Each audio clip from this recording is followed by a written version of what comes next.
भारतीय संस्कृति विश्व की अति प्राचीन संस्कृति है। मातृ देवो भव इस संस्कृति का प्रथम सूत्र है। वही मां श्री है, श्री विद्या है, राजराजेश्वरी है। इनका ध्यान करके जो साधक शिशु अपनी अस्फुट वाणी से ही सही सारी श्रद्धा को कृतज्ञता से भरकर पुकारता है, वह जननी शक्ति सौंदर्यमयी करुणा से परिपूर्ण वात्सल्यमयी माता अपने शिशु के पास दौड़ पड़ती है।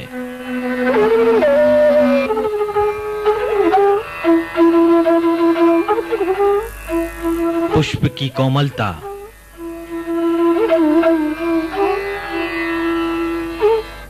सागर की गंभीरता,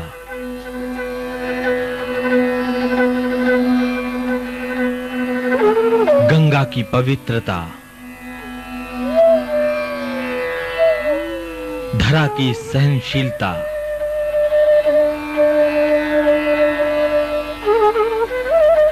चंद्रमा की शीतलता, एक साथ जहां मिल जावे उसका नाम होगा मां।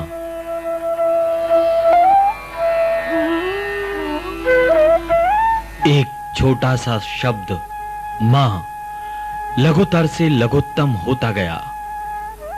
इतने में ही उसकी प्रसन्नता में सृष्टि का सृजन, कृपा में पालन और शेष में प्रलय होता है।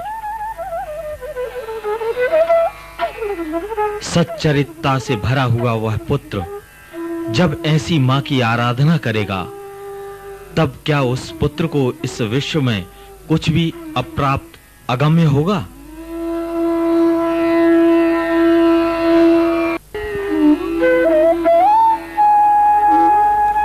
प्राचीन काल से ही मां की ममता में समस्त ऋषि महर्षि आराधना करते हुए मातृत्व में ही लीन हो जाते थे।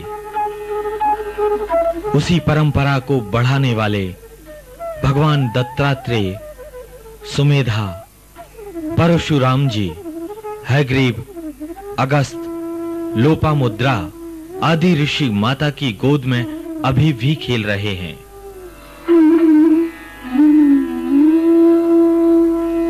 संसार में मातृ प्रेम सर्वश्रेष्ठ होता है। हर मनुष्य में हृदय में अपनी जन्मदात्री के प्रति, आराध्य के प्रति स्वाभाविक प्रेम होता है।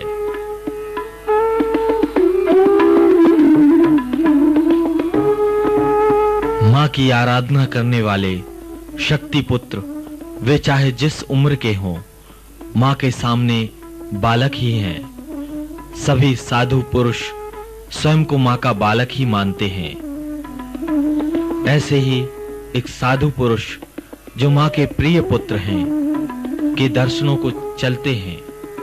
कहा है, गीताया श्लोक पाठेन गोविंद स्मृति कीर्तिनाथ साधु दर्शन मात्रेण तीर्थ कोटि फलम लभेत। अर्थात गीता के श्लोक पाठ से, श्री कृष्ण के स्मरण व कीर्तन से तथा संत के दर्शन मात्र से करोड़ों तीर्थों का फल प्राप्त होता है।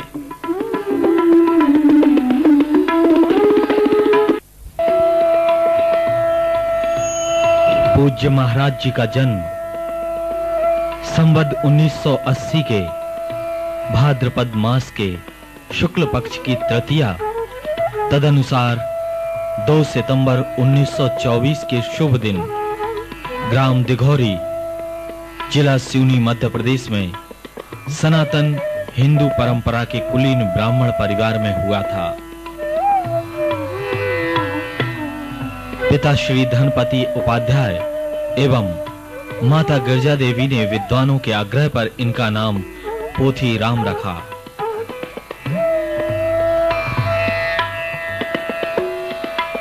ऐसे संस्कारित परिवार में पूज्य श्री के संस्कारों को जागृत होते देर न लगी और किशोरावस्था की शुरुआत में ही आपने गृह त्याग कर धर्म यात्राएं प्रारंभ कर दी।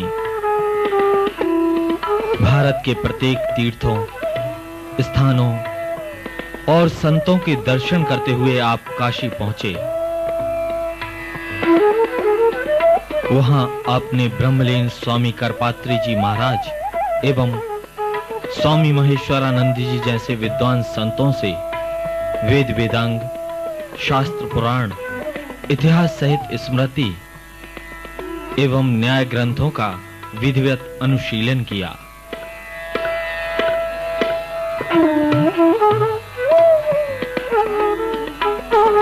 यह वह काल था जब भारत को अंग्रेजों से मुक्त करवाने की लड़ाई चल रही थी। महाराज श्री भी इस पक्ष के थे। इसलिए जब 1942 में अंग्रेजों भारत छोड़ो का घोष मुखरित हुआ तो महाराज श्री भी स्वतंत्रता संग्राम में कूद पड़े और मात्र 19 वर्ष की अवस्था में क्रांतिकारी साधु के रूप में प्रसिद्ध हुए।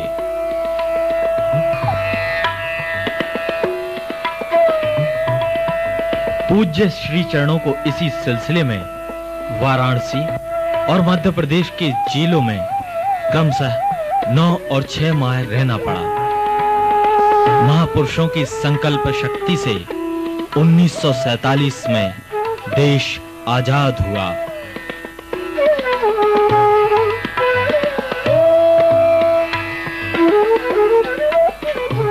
अब पूज्य श्री में तत्व ज्ञान की उत्कंठा जागी।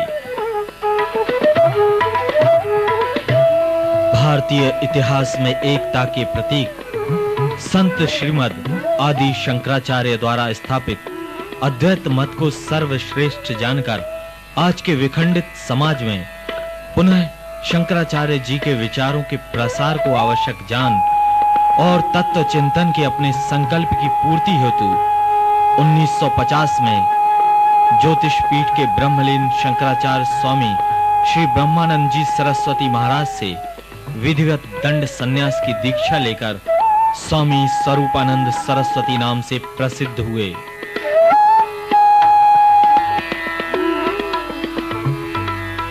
देश स्वतंत्र होने के बाद पूज्य करपात्री जी के विशेष आग्रह पर आप उनके द्वारा स्थापित राम राज्य परिषद के अध्यक्ष रहे तथा परिषद के माध्यम से हिंदुओं को संगठित करने का प्रयत्न किया।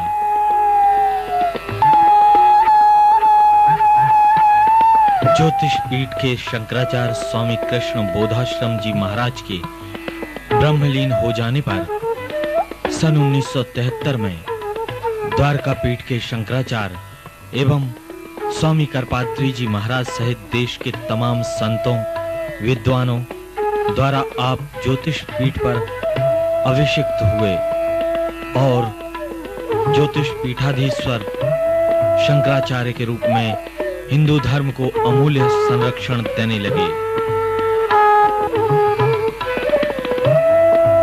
आपका संकल्प है विश्व कल्याण।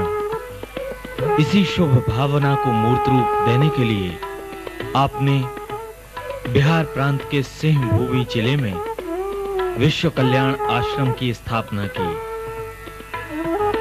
वहां जंगल में रहने वाले आदिवासियों को भोजन, औषधि एवं रोजगार देकर उनके जीवन को उन्नत बनाने का प्रयास किया।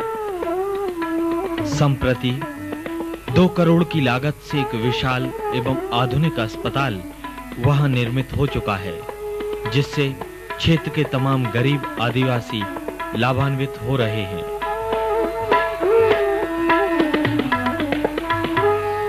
पूज्य महाराज श्री ने समस्त भारत की आध्यात्मिक उन्नति को ध्यान में रखकर आध्यात्मिक उत्थान मंडल नामक संस्था की स्थापना की। इस संस्था की लगभग 1200 शाखाएं संपूर्ण भारतवर्ष में लोगों में आध्यात्मिक चेतना जगाने का कार्य कर रही हैं। इसका मुख्यालय परमहंसी गंगा में है।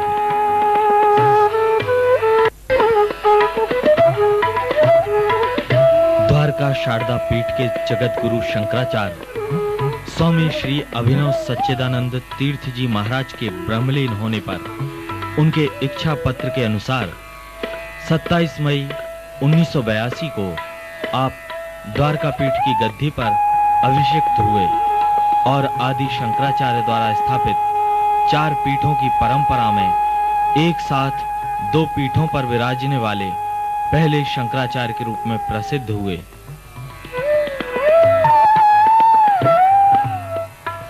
पूज्य महाराज श्री प्रारंभ से ही गौरक्षा आंदोलन से जुड़े रहे तथा आज भी वे उक्त कार्य हेतु सतत प्रयत्नशील हैं। इसके लिए उन्हें जेल यात्रा भी करना पड़ी।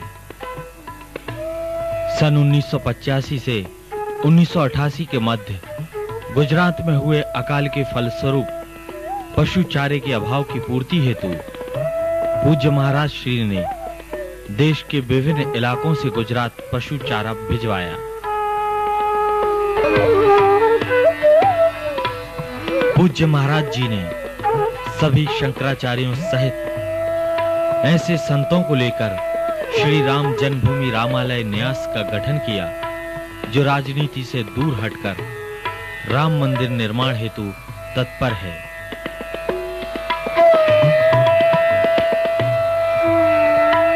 देश भर में महाराज श्री द्वारा अनेकों संस्कृत विद्यालय, बाल विद्यालय, आयुर्वेद औषधालय, अनुसंधान शाला, आश्रम, आदिवासी शाला, गौशाला और अन्य क्षेत्र जैसी संस्थाएं संपादित हो रही हैं। आप स्वयं भी अनवरत भ्रमण करते हुए संस्थाओं का सम्यक संचालन व धर्म प्रचार कर रहे हैं।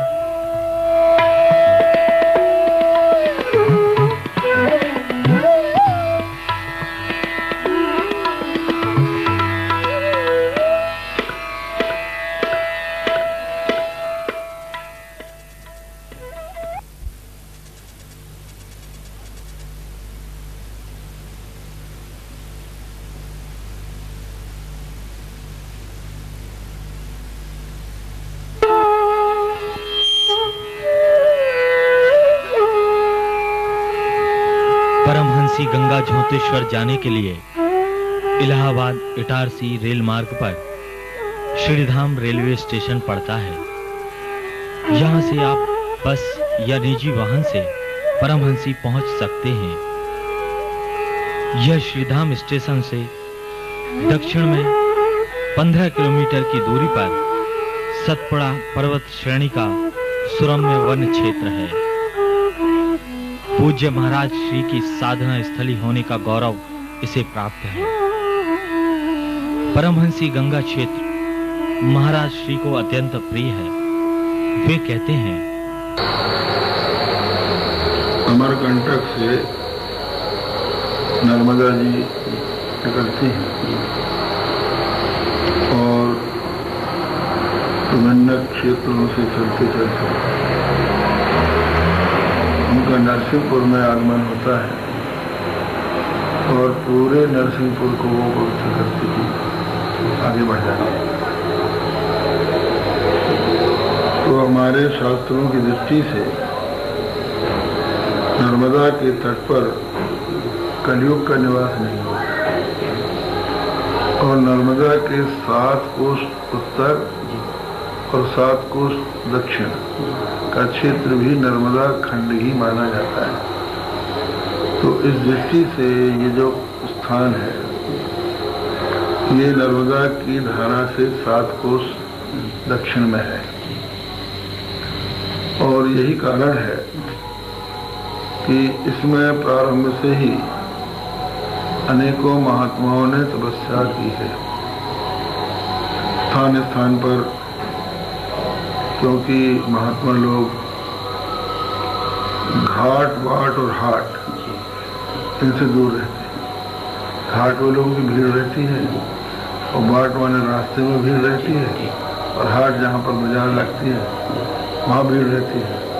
तो वो एकांत स्थान चुनते हैं। तो ये स्थान बड़ा एकांत था और एक नियम है, धोनी पानी संतों की मानी।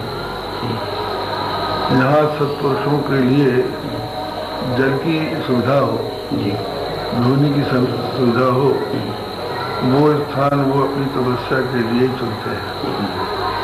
तो इस वन की ये विशेषता है कि इसमें अनेकों स्थानों पर जल सहज में उपलब्ध हो जाता है।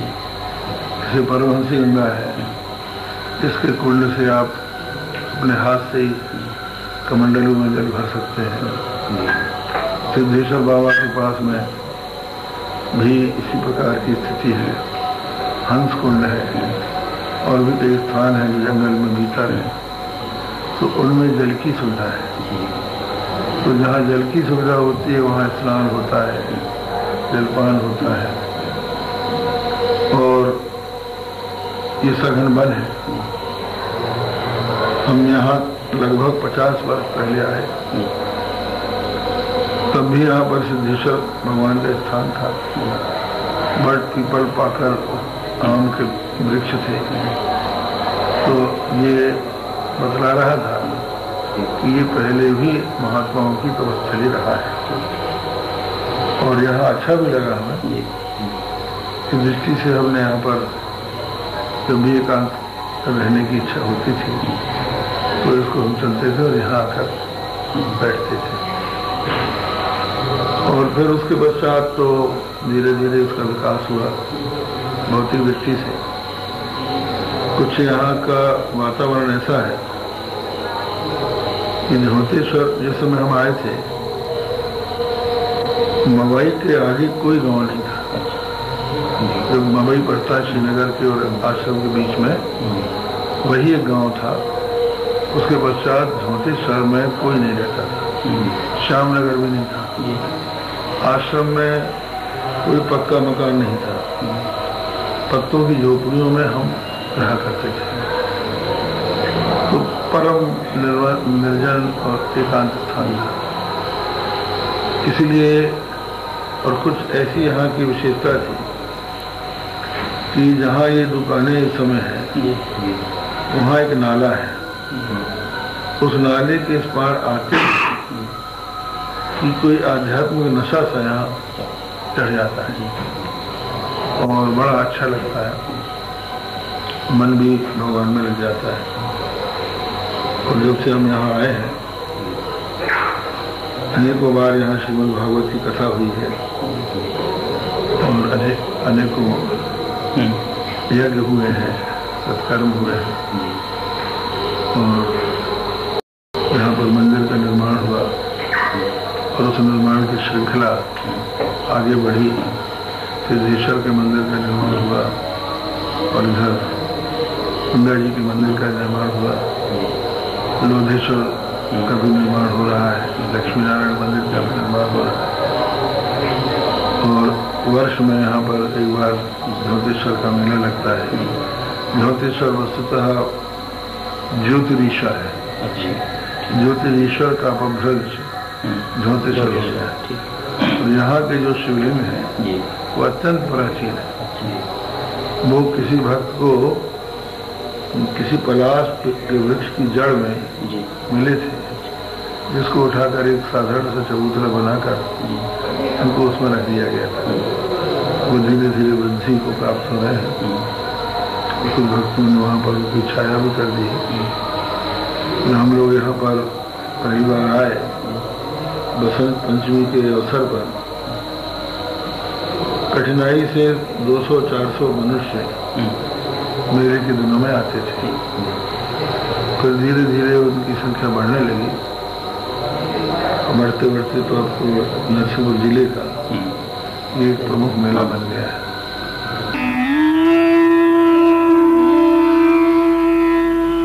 आश्रम के समीप ही है परमहंसी गंगा कुंड।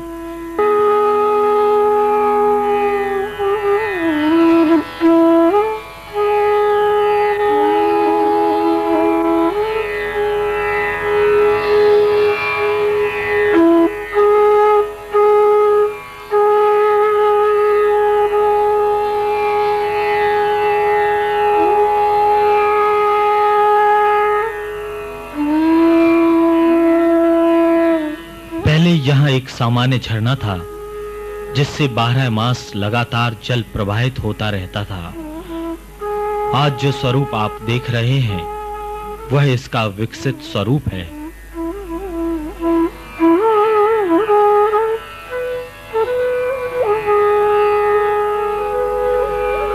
परमहंसी क्षेत्र में जगह-जगह झरने हैं। संपूर्ण क्षेत्र में जल की कमी नहीं है।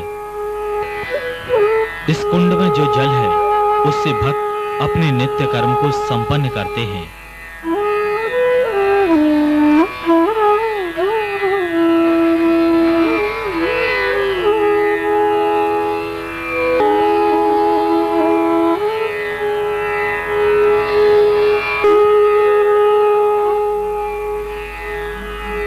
परमहंसी गंगा कुंड व आश्रम के बीच से ही श्री मां के मंदिर की सीढ़ियां प्रारंभ होती हैं।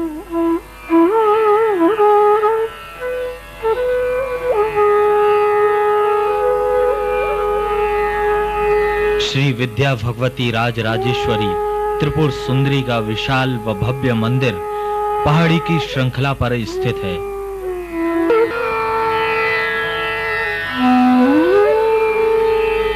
पूज्य महाराज श्री ने अपने तपस्या काल में ही लगभग 1950 से 1955 तक इस स्थान पर परमहंसों की प्रेरणा प्राप्त कर मां का शक्तिपीठ स्थापित करने का संकल्प लिया था। आप जन्म से ही शक्ति के उपासक थे। अपनी शक्तिमयी मां गिरजा देवी की छाया से मुक्त होते ही आप जगदम्बा की गोद में क्रीड़ा करने लगे थे। फिर भला मां अपने दुलारे वत्स के लिए कुछ क्यों ना करती। प्रत्यक्ष है, संसार के सर्वोच्च जगत गुरु पद पर अपने बेटे को मां ने बिठाया। मां का प्यार मिलते ही इस योगी ने अपनी तपस्थली में विशाल श्री विद्यापीठ मंदिर निर्माण करवाकर दिसंबर 1982 में परम पूज्य श्रृंगेरी पीठाधीश्वर जगत गुरु शंकराचार्य स्वामी श्रीमद अभिनव विद्यातीर्थ जी महाराज के कर कमलों से प्राण प्रतिष्ठा करवाकर राष्ट्र के शक्ति पीठों में एक नया इतिहास जोड़ा, जो कि शक्ति उपासकों के लिए मुक्ति का द्वार बना हुआ है।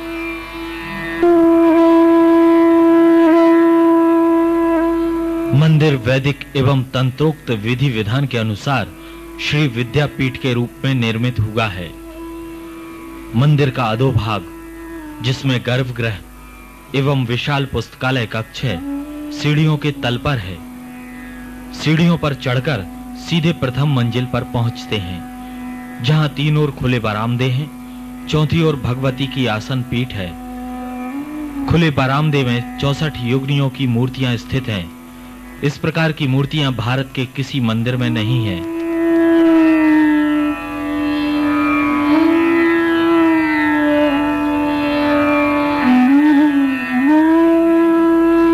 भगवती के आसन तल पर अष्टधातु के श्री यंत्र की स्थापना होकर उस पर भगवती प्रतिमा का आसन है। ब्रह्मा, विष्णु, रुद्र और ईश्वर ये चार पाए हैं। इनके ऊपर सदाशिव फलक बने हैं। भगवान सदाशिव की नाभि से उद्भत कमलासन पर विराजमान भगवती की 5.25 फुट ऊंची श्वेत संगमरमर मूर्ति अत्यंत आकर्षक, चित्त को शांति तथा आह्लाद प्रदान करने वाली है।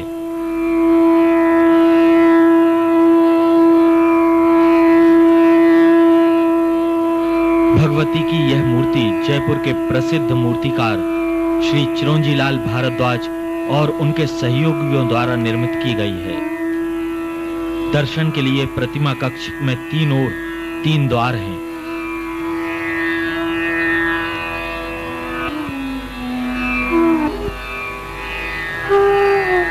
कक्ष की कलात्मकता अपने आप में अनूठी और भव्य है।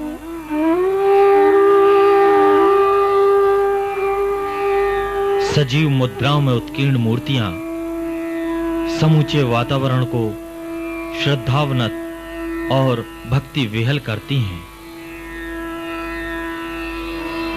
छत पर निर्मित चक्राकार कमल दल देवालय को श्री विद्या के प्रतीक विशाल श्री यंत्र का रूप देते हैं।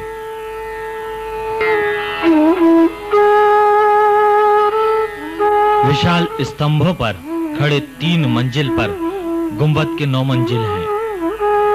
चारों दिशाओं में समरूप इन मंजिलों में से प्रत्येक में भगवती आदि शक्ति के 9 रूप मूर्तियों के माध्यम से प्रस्थापित हैं। देवालय का ऊर्ध्व भाग दक्षिण भारतीय देवालय शिल्प शैली और अधोभाग उत्तर भारतीय शिल्प शैली में निर्मित होकर दोनों के समन्वय का अनूठा नमूना है। देवालय की ऊंचाई 230 फुट है। पहाड़ी श्रृंखला पर निर्मित होने से दूर दूर से मंदिर दृष्टिगोचर होता है।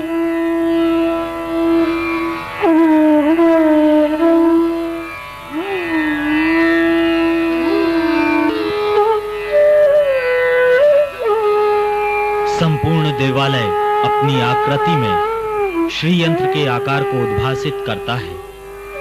चारों ओर दीवालों से परकोटे, फिर चक्राकार दीवाल, फिर 16 कमल दल, फिर चक्र, फिर 8 कमल दल, फिर चक्र और उसके भीतर 43 कोणों वाले अधो और ऊर्ध्वगामी त्रिभुज, केंद्र में भगवती का भुवन मोहिनी वरदायी आसन,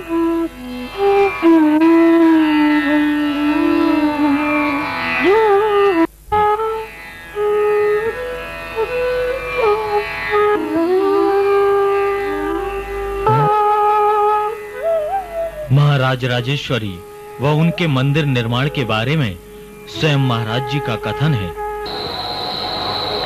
जो आदि शंकराचार्य के द्वारा स्थापित पीठ है, 4 पीठ है। उत्तर में ज्योतिर्मठ, दक्षिण में श्रीगिरी मठ, पूर्व में गोवर्धन मठ, पश्चिम में द्वारका शारदा मठ। इन चारों मठों में भगवान शंकराचार्य के समय से ही भगवती की उपासना होती है और उन भगवती का नाम है श्री विद्या राजराजेश्वरी। और उन मठों में सर्वत्र श्रीयंत्र में पूजा होती है और श्रीयंत्र में पूजा का उद्देश्य ये है कि उनसे शक्ति और ज्ञान प्राप्त करके इन मठों के द्वारा आध्यात्मिक जगत का उन्नयन हो, लोगों को धर्मपरायण बनाया जा सके और जो साधना के मार्ग में विघ्न बाधाएं आती हैं उनको दूर किया जा सके। तो जहाँ तक इनकी शास्त्रीयता का प्रश्न है, ये बहुत प्राचीन देवता है और दिव्य थर्वशीर्ष में इनके मंत्र का उल्लेख आता है। और कामो योनिक कमला वज्र बाणिल गुहा आशा मातृ स्वाभ्रमिंद्रा पुनर्गुहा सकला वाया च पुरुषेषा विश्व मातादि विद्यो। इस मंत्र में उनके पंचदशाक्षरी मंत्र का उल्लेख है और इनकी उपासना और इनका जो चरित्र है उसका विशेष वर्णन ब्रह्मांड पुराण में है। और एक त्रिपुरा रहस्य नाम की पुस्तक है जिसको हरित संहिता भी कहते हैं, उसमें भी इनके चरित्र का उल्लेख है। उसके 3 खंड थे, एक था चरित्र का खंड, दूसरा था चर्या खंड और तीसरा ज्ञान खंड। तो इस समय उनका चरित्र का खंड मिलता है त्रिपुरा रहस्य का और ज्ञान खंड मिलता है, बीच का उपलब्ध नहीं होता। परंतु एक परशुराम कल्प सूत्र है जिसके अनुसार उनकी चर्या अर्थात सपरिया पूजा होती है। तो उसमें हमारे यहाँ जो देवता है उनका ध्यान शास्त्रों में लिखा हुआ है। जैसे विष्णु भगवान का ध्यान है, विष्णु भगवान की आपने मूर्तियां देखी होंगी, चित्र देखे होंगे, तो उन चित्रों का निर्माण उनके ध्यान के अनुसार हुआ है। शांताकारं भुजगशयनं पद्मनाभं सुरेशं विश्वाधारं गगनसदृशं मेघवर्णं शुभांगं लक्ष्मीकान्तं कमलनयनं योगिभिर्ध्यानगम्यं वन्दे विष्णुं भवभयानं सर्वलोकैकनाथं इसी प्रकार भगवती का भी ध्यान है कि वो सिंहासन पर बैठी हुई हैं और उनके सिंहासन के 4 पाए हैं जो ब्रह्मा, विष्णु, रुद्र और ईश्वर ये स्वयं भगवती से प्रार्थना करके उनके सिंहासन के पाए बन गए हैं। सदाशिव उनका फलक बन गए हैं और उनकी नाभि से एक कमल निकला है जिसके ऊपर राजराजेश्वरी माता त्रिपुर सुंदरी विराजमान है। तो वो जो उनका ध्यान है अपने शास्त्रों में, उसी ध्यान के अनुसार ये मूर्ति निर्मित हुई है। तो दक्षिण भारत में भी राजराजेश्वरी की पूजा होती है। कांची में जो कामाक्षी देवी है वो राजराजेश्वरी का ही रूप है और वहाँ उनकी पूजा होती है। पर उत्तर भारत में इस संप्रदाय का एक प्रकार से बहुत लोप-सा हो गया था, तो इसको जानने वाले बहुत कम थे। तो उत्तर भारत से, दक्षिण भारत से उत्तर भारत में इस उपासना को लाने का श्रेय परम पूज्य स्वामी कृपात्री जी महाराज को है। उन्होंने यहाँ उसका प्रचार किया और उन्हीं से दीक्षा लेकर हमने भी इनकी आराधना की। जो हमारे सभी पीठों में इनकी आराधना होती है, इस दृष्टि से वो भी इसी पीठ से संबंधित है, ज्योतिर्पीठ से। तो वो भगवती का स्वरूप कैसा है, जब तक कि भक्तों के मन में ना आ जाए